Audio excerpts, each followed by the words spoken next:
আর বাংলাদেশ পরিস্থিতি নিয়ে আক্রমণাত্মক শেখ হাসিনা, দেশটা হায়নার দখলে চলে গিয়েছে মন্তব্য মুজিব কন্যার। মার্কিন যুক্তরাষ্ট্রের পেনসিলভেনিয়ায় আওয়ামী লীগের অনুষ্ঠানে হাসিনার অডিও বার্তা, সেখানে তার দাবি তাদের সময় হওয়া সব উন্নয়ন ধ্বংস করা হয়েছে। আজকে এমন একটা অবস্থায় পড়ে গেছে যেখানে বাংলাদেশটা মনে হয় যেন হায়নাদের দখলে চলে গেছে।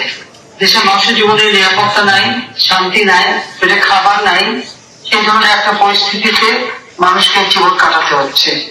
এই অবস্থা থেকে দেশকে মুক্ত করতে হবে।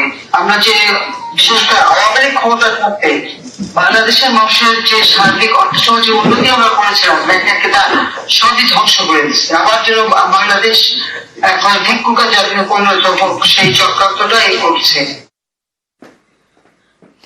হাসিনাকে বাগে পেতে মরিয়া, হাসিনাকে বাগে পেতে মরিয়া বাংলাদেশের তদারকি সরকার। দিল্লিতে বিদেশ মন্ত্রককে চিঠির পর এবার ঘুরিয়ে বার্তা দেওয়া হয়েছে।